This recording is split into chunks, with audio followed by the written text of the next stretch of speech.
শ্রদ্ধার বাবার নাম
যাও সবই আমার বিশ্বাস হলো না কিছু ভক্তি বাবার নাম বিলাস ভক্তির বাবার নাম আমার জানা নাই জানো না অর্জুন তাহলে শোনো ভক্তির বাবার নাম হলো আত্মনিবেদন অর্জুন জগতের মুখে যদি কাউকে নিমন্ত্রণ করতে হয় আত্ম অহংকার হিংসা নিন্দা সব কিছু বিসর্জন দিয়া বৈষ্ণবকে আত্মনিবেদন করে নিমন্ত্রণ জানাতে হয়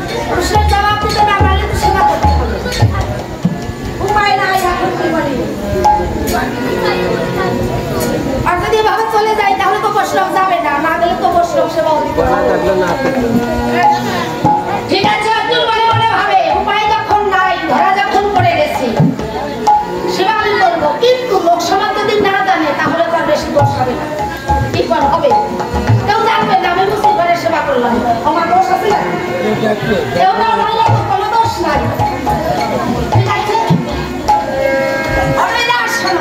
বলো না অর্জুন আমার ঘরে সেবা করতে পারি একটা শর্তে বলো আজকে আমি তোমার ঘরে সেবা করলাম এই কথাটা কারো কাছে বলবে না না না অর্জুন তোমার কোনো ভয় নেই আমি না জগতের মুখে কারো কাছে বলবো না কেন জানো 10 মান প্রতিষ্ঠার কোনো কিছুর প্রয়োজন আমার নাই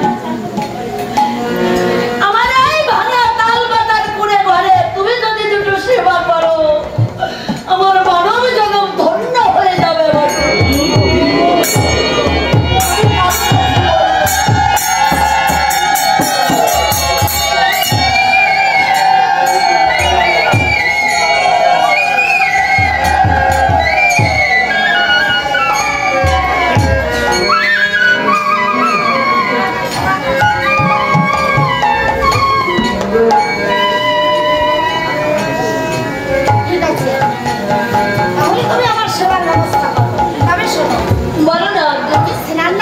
সেবা করি না আপনি আমার স্নানের ব্যবস্থা করেন হ্যাঁ অর্জুন একটু বিলম্ব করো তুমি তো অনেক সময় এসেছো তোমাকে একটা আসনও আমি দিতে পারিনি কারণ তোমাকে পেয়ে না আমি আত্মহারা হয়ে গেছি জীবনে তো কোনোদিন পরম বৈষ্ণবের সেবা দিতে পারিনি আজ তোমার মতো বৈষ্ণবকে পেয়ে আমার সারা জীবনের সাধনা পূর্ণ হয়ে গেছে আমি আর ঠাকুরের কাছে কিছু চাইবো না তোমার দুটো সেবা দিতে পারলে আমি মনে করবো বৈষ্ণব সেবা দিলে সেই ভগবানের সেবা হয় আজ তোমার মতো বৈষ্ণবকে সেবা দিয়া আমার মানব জন্ম আমি ধন্য করতে পারবো তাই অর্জুনের জন্য আজ সুন্দর একটা চামড়ার আসনে ডাক দিয়ে বলছে অর্জুন তুমি আসন গ্রহণ করো আমি তোমার স্নানের ব্যবস্থা করছি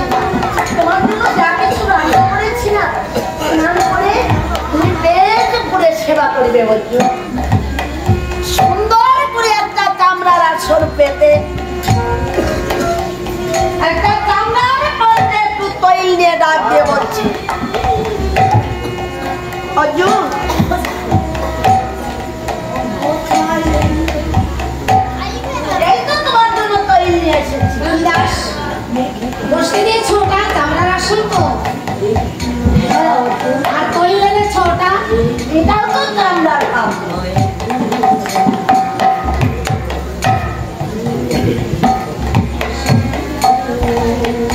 আমি নিত্য নিত্য স্বর্ণের মতো তৈরি বসে দিয়েছে চামড়ার আসল তৈরি এনেছে চামড়ার কাপ এজন্য বুঝি গাড়ি আসতেই দিয়েছি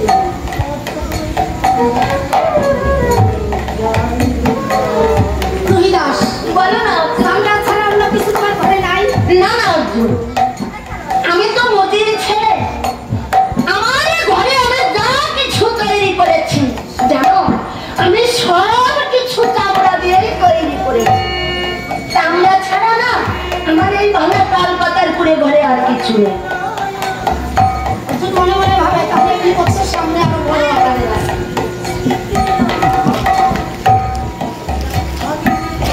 বড় বিপদ সামনে আমার বড় বিপদ তো সামনে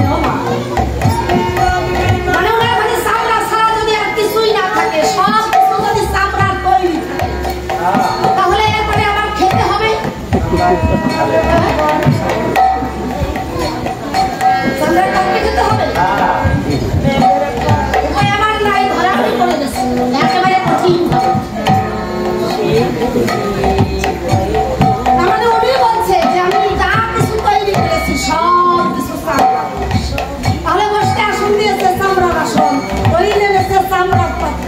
এরপরে তো আমার খেতে যদি বলে চামড়া ছাড়া কিছু নাই চামড়ার পাত্রে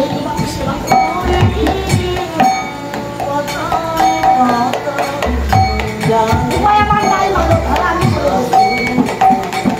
রান্নার পরে তো আমি সেবা করতে পারবো ওই তো ভাবতেই হবে অর্জুন মনে মনে ভাবছে ঠিক আছে তৈরিও আমি মাখবো তার কারণ ওই পাপের দোষ থাকতে পারে তৈরির তো দোষ নাই তাই কোনো প্রকারে একটু তৈরি দেখে স্নান করে আমি চলে যাবো ঠিক আছে আমরা ছাড়া যখন অন্য কিছু নাই তোমার ঘরে তৈরি আমি মাখবো তাই একটা বলি অর্জুন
এখানে স্নান করা যায় না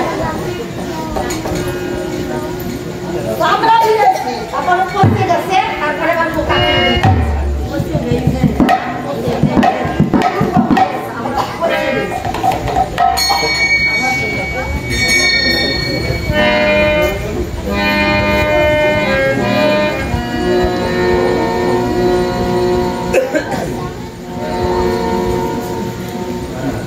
এখানে স্নান করতে হবে জ্ঞানে নদী সইরাও না নদী কি সুন্দর নদী চল এরকম তোমাকে সুন্দর বাড়ি না যা পাবো সত্যি কথা ওই দাসের জল নেই কোথাও না না অর্জুন এখানে না আর কোথাও কোনো জল নেই হ্যাঁ অর্জুন এই পুকুরে প্রতিদিন আমি স্নান করি তোমারও এখানে স্নান করতে হবে অর্জুন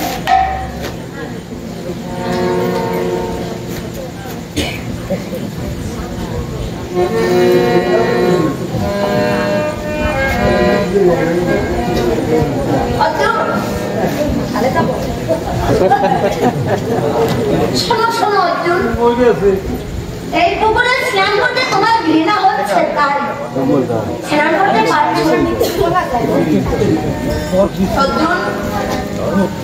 আমি প্রতিদিন এই পুকুরে স্নান করি, তুমি কেন পারবে না বলো?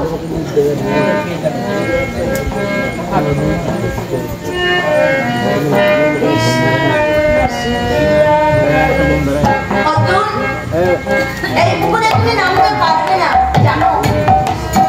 প্রতিদিন আমি এই পুকুরে স্নান করে এখান থেকে জল নিয়ে আমি আমার কৃষ্ণ পূজা করি অর্জুন। একটিবারে তুমি পুকুরে নেমে দেখো না অর্জুন, তুমি সব কিছু বিসর্জন দিয়া একটিবারে তুমি পুকুরে নেমে ওই চামড়া ধরে টান দাও অর্জুন। চামড়া ধরে টান দিলে তুমি দেখতে পাবে চামড়ার নিচে বড় জল আছে। আমার বিশ্বাস ওই জলে স্নান করলে না তোমার স্বাদের জল ধন্য হয়ে যাবে অর্জুন।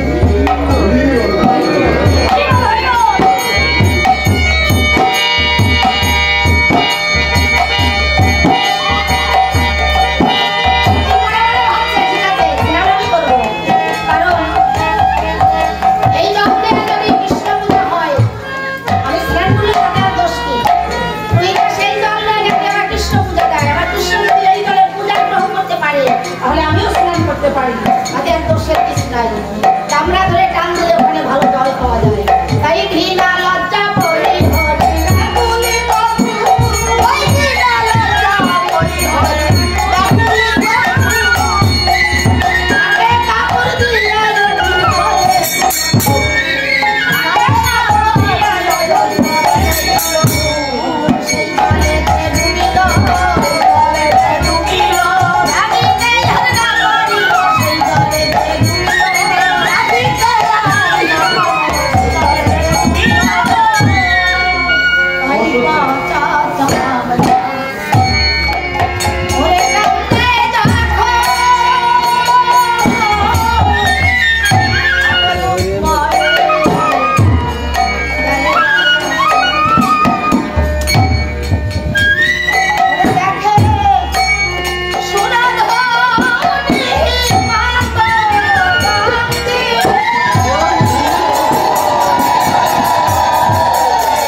মুক্তি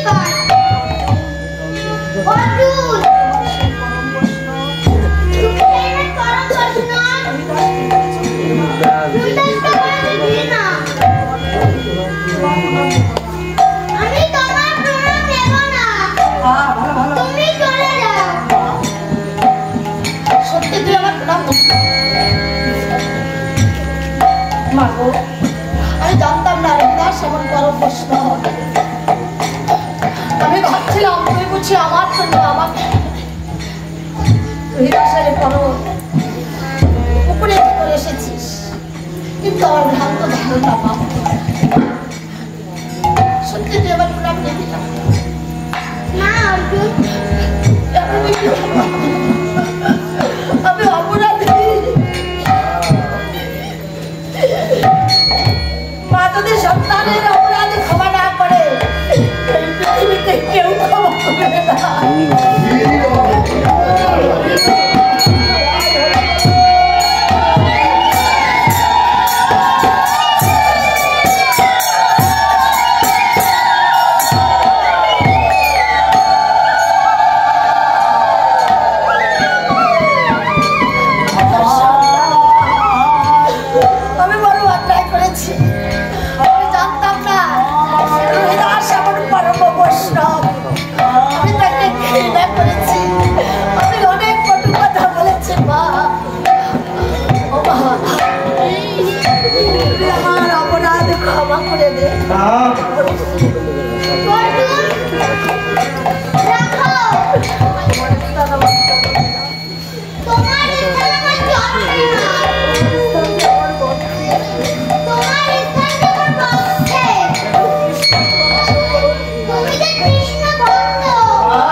জীবনের পরম পাওয়া ভক্তের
দ্রৌপদী করছে কি 16 ভাগে রান্না করেছে, 16 ভাগে, কিন্তু বৈষ্ণব করছে কি একসঙ্গে মেখে গোবিন্দকে নিবেদন করে সেবা করেছে। দ্রৌপদী কয় মনে মনে, দ্রৌপদী কয় মনে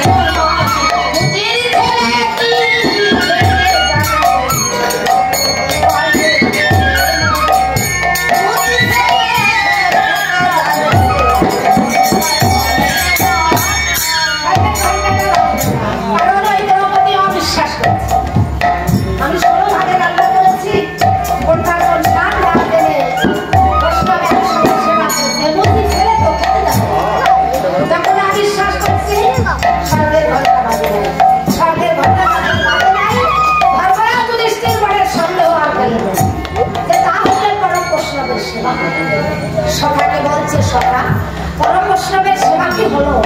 যদি হলো তাহলে স্বর্গের ঘন্টা কেন বাজলো না? বলে বাজবে না। কেন বাজবে না? অবিশ্বাস যেখানে থাকে সেখানে দেবতাদের কৃপা হবে, ভগবানের কৃপা হয় না। কেন অবিশ্বাস? এখানে আছে কেউ। দ্রৌপদী তখন নিজেই বুঝতে পেরেছে যে আমার গোবিন্দ সব জানে, অতএব আমি যদি অস্বীকার করি তাহলেও ধরা পড়ে যাবো। তাই নিজেই বলেছে ভগবান আমি 16 ভাগে রান্না করেছি, অথচ কোনটার কোন স্বাদ না জেনে বৈষ্ণব একসঙ্গে সেবা করেছে। তাই আমি বলেছিলাম যে কৃষ্ণ ডেকে বলছে পাঞ্চালী তাহলে 16 ভাগ না তুমি 5 ভাগে রান্না করো, তবে তোমার বিশ্বাস আর ভক্তি থাকা প্রয়োজন আছে। তাই পুনরায় 5 ভাগে রান্না করেছি, রান্না করে বিশ্বাস আর ভক্তি সহকারে বৈষ্ণবকে সেবা দিয়েছি। বৈষ্ণবকে সেবা যখন দিয়েছে এবার বৈষ্ণব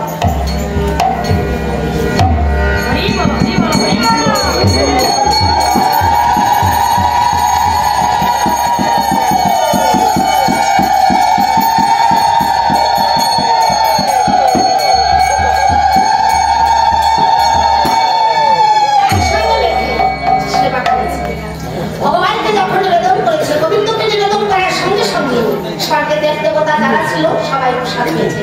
এত আনন্দ কৃষ্ণের, দেবতারাও হবে কৃষ্ণের আনন্দ লক্ষ্য করে দেখে মর্তধামে পঞ্চ পাণ্ডবদের বাড়ি বৈষ্ণব সেবা করে। চলো চলো সবাই যাই বৈষ্ণব সেবার প্রসাদ পাই। তাই সবাই বৈষ্ণব সেবার প্রসাদ পেল। আমার বৈষ্ণব সেবার প্রসাদ দেবে, তার সঙ্গে আপনারা জানেন প্রসাদ গ্রহণ করলে প্রসাদের দক্ষিণা দিতে হয়। তাই যে যা পারেন কিঞ্চিৎ দক্ষিণা দান করবে আর প্রসাদ গ্রহণ করবেন। স্বর্গের ঘন্টা